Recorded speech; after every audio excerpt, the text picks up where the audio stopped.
For 7 years, she prayed for a child. She cried, she begged, and in the quiet hours of the night, when even hope seemed to have abandoned her, she held on to one belief, that one day, somehow, her arms would no longer be empty. In many parts of the world, stories like hers are not uncommon. Women waiting, enduring, holding on through pressure, whispers, and silent judgment. And in places where faith and tradition meet, when medicine fails, people turn elsewhere, to what cannot always be explained. Then one night, something answered. Not a doctor, not a miracle as most would understand it, but something older, something rooted in stories passed down through generations. They gave her exactly what she wanted, a child, but with one rule. Never cut the child's hair. It sounded simple, almost harmless, the kind of condition that could easily be kept, the kind of warning that did not yet carry its full weight. She agreed without hesitation, because when you have nothing, even the smallest hope feels worth any price. For 18 years, she kept that promise. Through sickness, through hardship, through moments when questions filled her mind and fear sat quietly in her chest, she never broke it. But in many traditional beliefs across different cultures, especially in parts of Africa, hair is not just hair. It can be tied to identity, to spirit, to something deeper than the physical body. And sometimes, rules like these are not given to protect us, but to hold something in place. Until one night, someone broke it. And what followed was not just a consequence. It was something the village would speak about in lowered voices for years, something that blurred the line between blessing and warning. Before we dive deeper, let us know in the comments where you're watching from. We'd love to hear from you. And don't forget to hit that subscribe button so you never miss any of our upcoming videos. And what happened next? No one in that village could ever explain. Was this child ever truly human, or was she something the world was never meant to understand? In many communities, stories have long existed about children who arrive under unusual circumstances, children whose presence brings both joy and quiet fear, children who seem to belong to two worlds at once. And when those stories are told, they are never told lightly, because they often come with warnings that are only understood when it is already too late. Why was her hair so important, and why would something so simple carry such a heavy rule? Across different African traditions, hair is more than appearance. It can represent identity, strength, connection, and in some beliefs, even a link between the physical and the spiritual. To cut it is sometimes seen as a loss, sometimes as a release, and sometimes as something far more dangerous. So when she was told never to touch it, the warning was not just about obedience. It was about maintaining a boundary that should never be crossed. And what really happened on the night she turned 18, the night everything changed. Because for years, nothing seemed out of place on the surface, a mother raising her child, a quiet life shaped by an unusual promise. But beneath that calm, questions remained unanswered, small moments that did not quite make sense, things people noticed but chose not to speak about. Until that night, when a single action broke the only rule that had ever mattered and forced everyone to confront a truth they were never prepared for.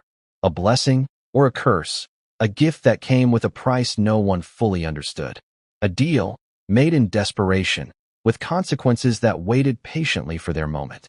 And as the story unfolds, it becomes clear that some answers are not given freely.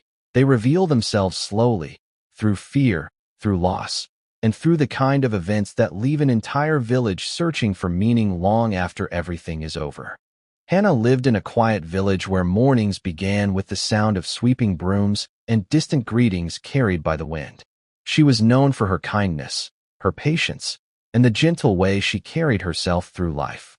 When she married Obesai, it was a union filled with hope, the kind that made people smile and say they would build a strong home together.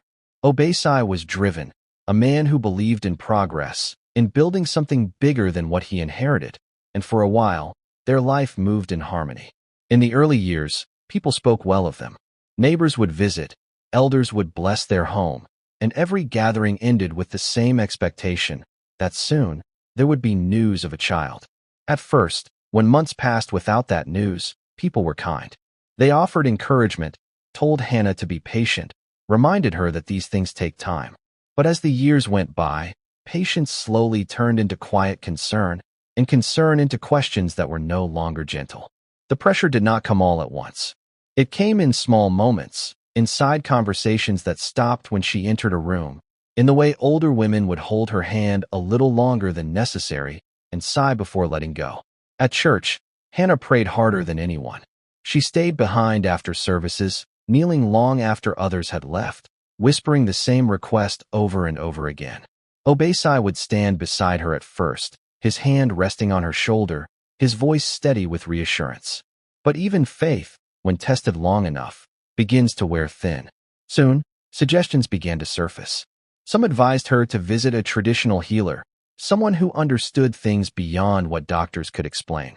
Others hinted, carefully but clearly, that the problem might not be spiritual alone. Hannah followed every path placed before her. She prayed, she fasted, she visited places she had never imagined she would go, all in the hope that something would change. But nothing did. As time passed, Obasai began to change. The man who once spoke with certainty now spoke less.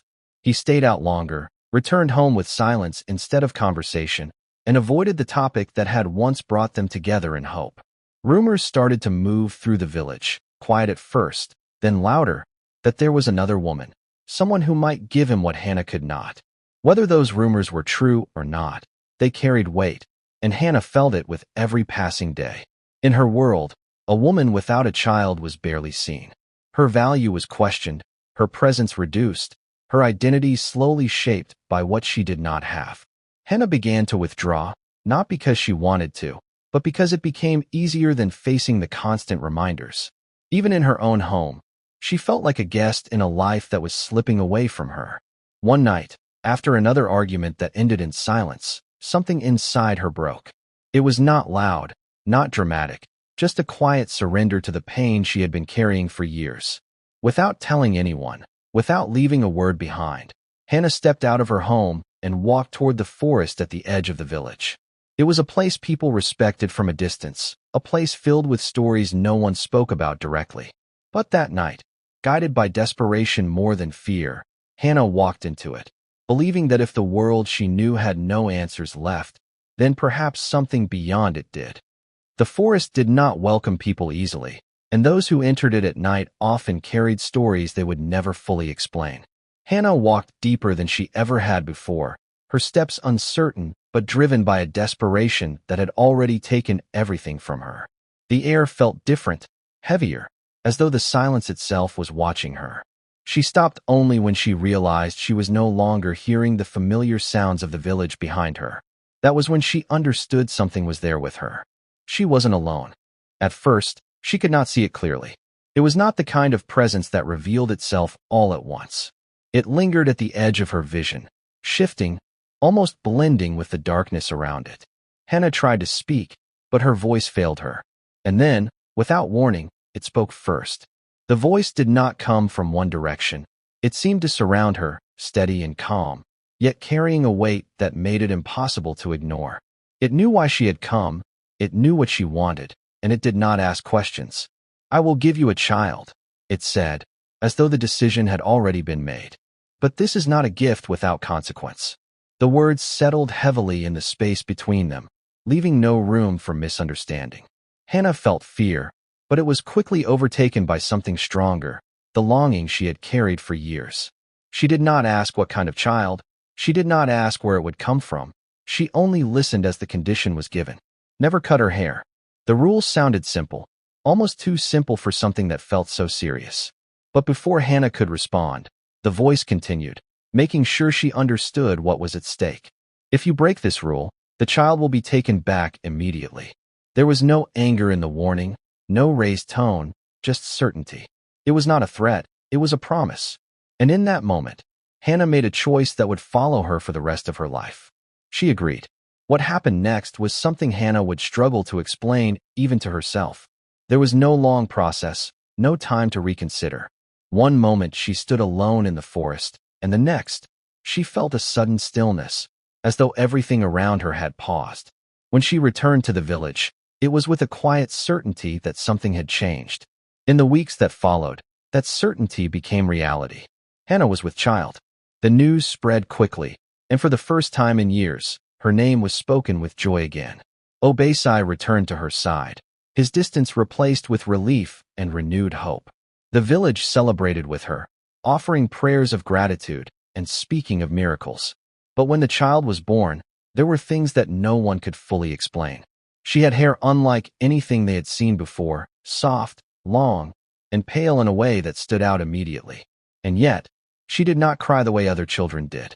She was calm, unusually calm, as though she had arrived already aware of the world around her. At first, people dismissed their concerns. They told themselves that every child is different, that this was simply a blessing arriving in its own way. But even in their celebration, there were quiet glances, moments where curiosity turned into unease. Hannah held her child close, remembering the rule, holding on to it as though it was the only thing keeping everything together.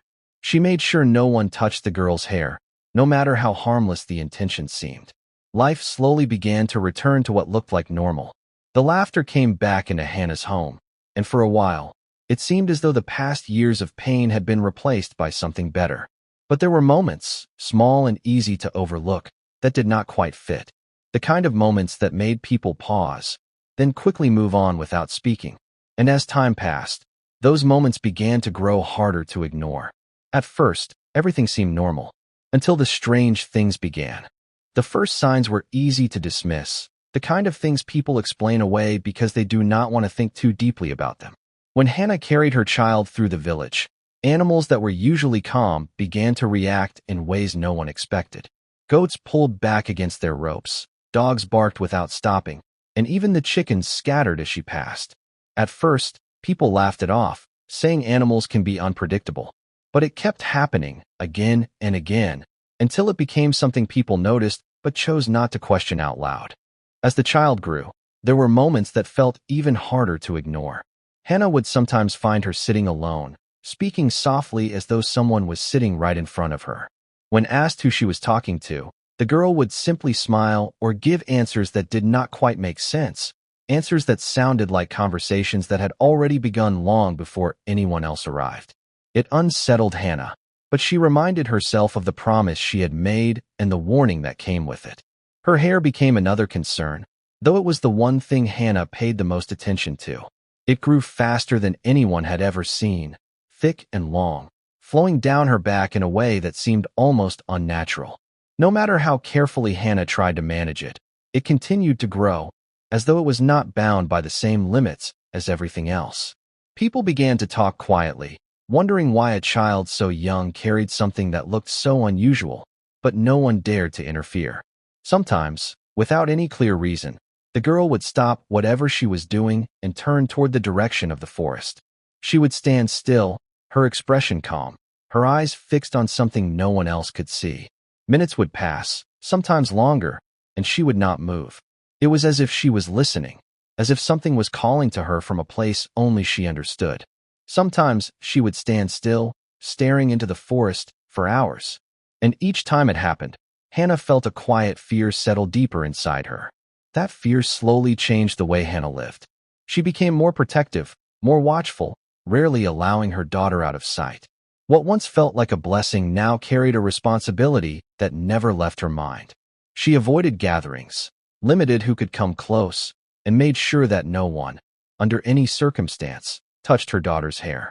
It was not just a rule anymore. It was the line between keeping everything she had gained and losing it all again.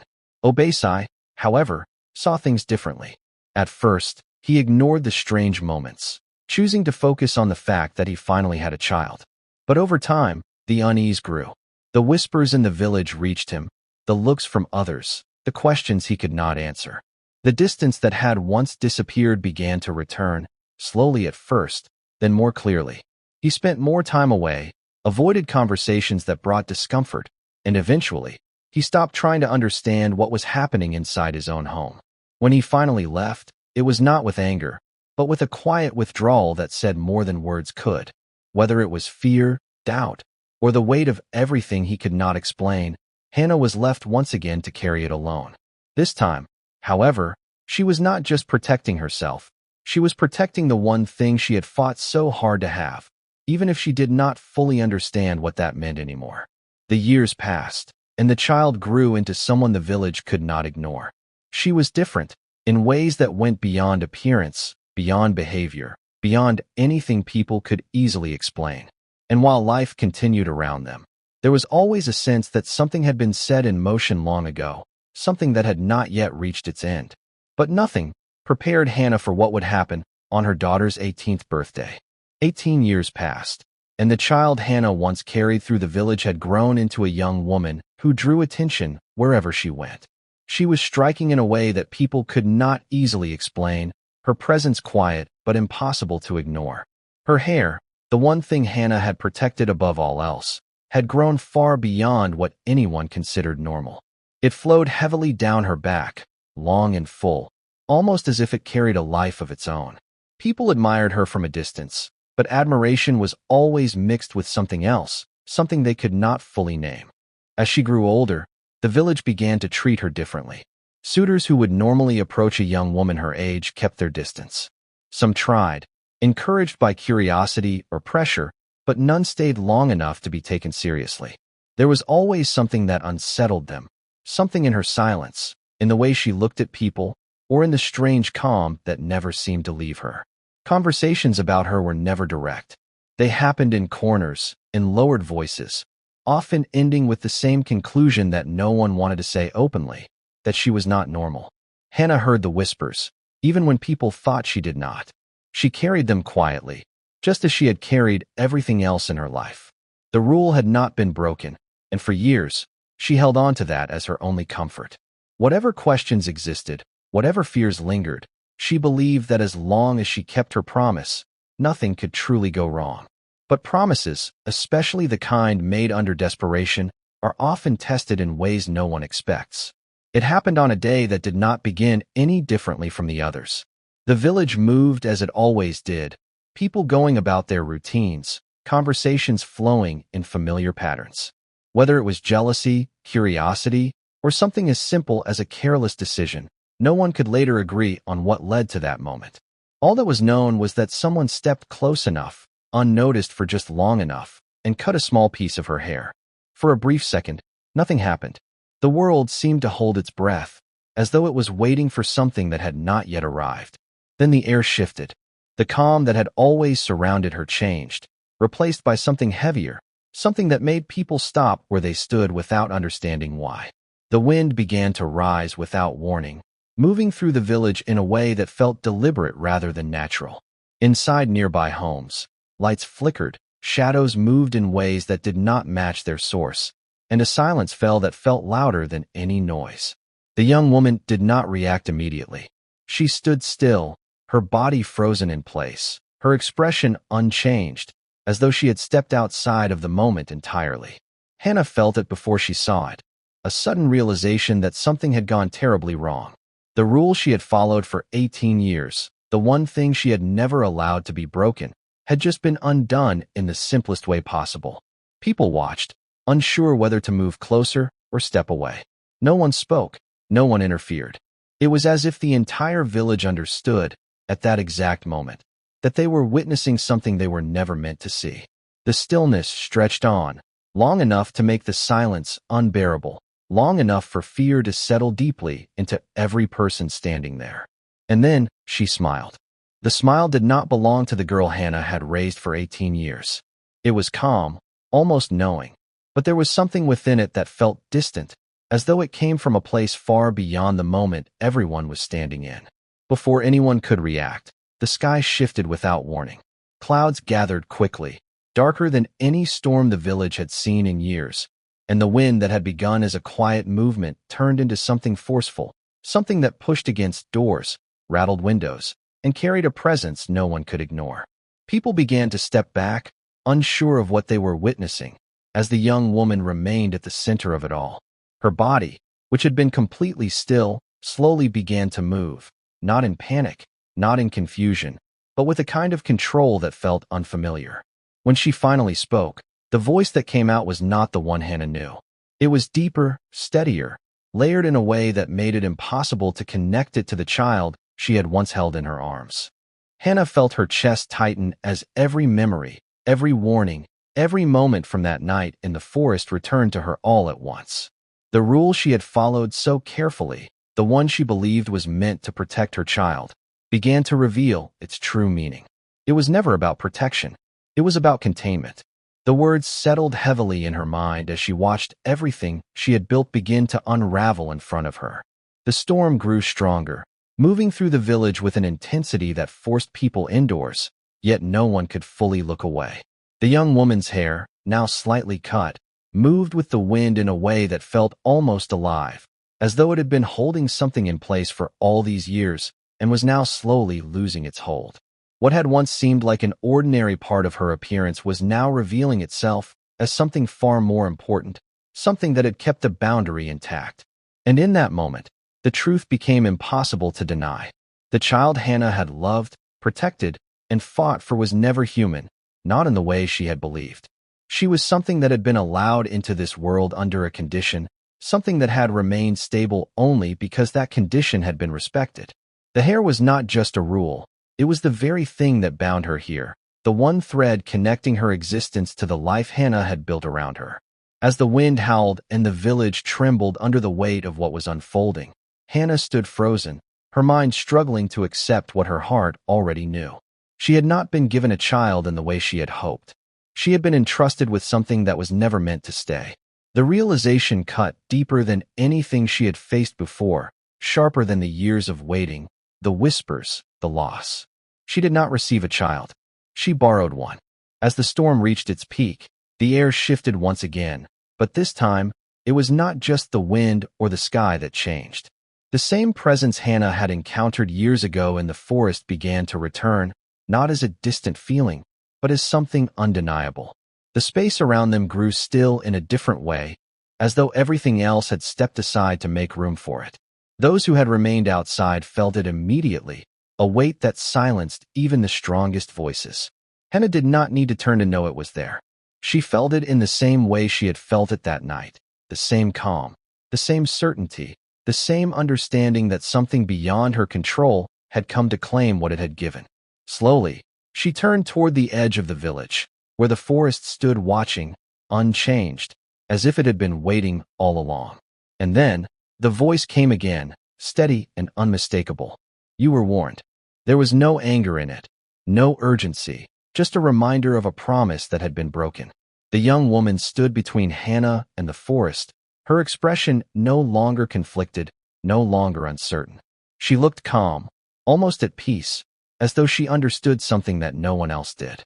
Hannah stepped forward, her fear now replaced by something deeper, something that refused to let her lose everything again without a fight. In that moment, she made a choice. Not out of logic, not out of fear, but out of the same love that had driven her into the forest all those years ago. She looked at the presence before her and spoke with a voice that carried both pain and resolve. If something had to be taken, then it would not be the child she had raised, not the one she had held, protected, and loved as her own. She offered herself instead. For a brief moment, everything went still. The wind slowed, the tension in the air shifted, and the presence seemed to consider what had just been said. The young woman did not move, but something in her expression changed, something subtle, something that made Hannah question whether what she was doing would truly bring the outcome she hoped for. And then, just as quietly as it had arrived, the presence accepted. The storm began to settle, the wind pulling back as though it had completed its task. The young woman remained where she stood, unchanged, untouched, still part of the world she had always known. But Hannah felt it immediately, a shift that could not be seen, only understood. Whatever had been holding everything together had now moved, and it had not left without taking something in return. From that day forward, the village returned to its routine, but nothing felt the same. The young woman stayed, just as Hannah had hoped, but there was something about her that no longer felt familiar. Her silence carried a different weight, her presence felt heavier, and the calm that once surrounded her now felt distant, almost replaced by something no one could fully understand. People no longer whispered about whether she was normal. They simply avoided the question altogether. And as for Hannah, some said she was still there, living quietly as she always had. Others believed that what she gave up that day was not something that could ever truly remain. But no one could say for certain, because after that night, there were things people stopped asking about, things they chose to leave alone. Some wishes are never meant to be granted. So tell me, if you were in Hannah's position, after years of waiting, after carrying the weight of silence, pressure, and loss, would you have taken that deal without asking what it might cost in the end? Would you have accepted a promise that came with a rule you did not fully understand, simply because it gave you the one thing you believed you could not live without? And if you had lived her life, if you had raised that child, protected her, loved her, and built your entire world around her, would you have done anything differently when the moment came to face the consequence? Or would you, like Hannah, have chosen to hold on, no matter what it demanded from you in return? Because stories like this are not just about what happened, they are about the choices people make when they are pushed to their limits, when hope and fear exist in the same space, and when the line between a blessing and a burden becomes impossible to see clearly. So think about it carefully, not just as a story, but as a decision. Would you have taken the deal? What do you think really happened that night in Hannah's life? The night everything she believed she understood was finally revealed for what it truly was. Was it ever a blessing from the beginning? Or was it always something she was never meant to keep, something that only stayed because a rule was holding it in place?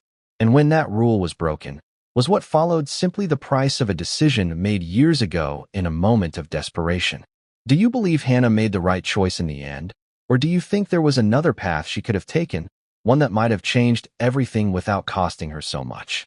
And what about Obasai? Do you think his distance and eventual absence protected him from what happened? Or did it leave him unaware of a truth he would never fully understand? Let me know in the comments. I really want to hear your thoughts on this. And if you think this story was disturbing, if it left you with questions that are hard to answer, then you're going to want to stay for what's coming next, because the next story goes even deeper into choices, consequences, and the kind of moments that change everything.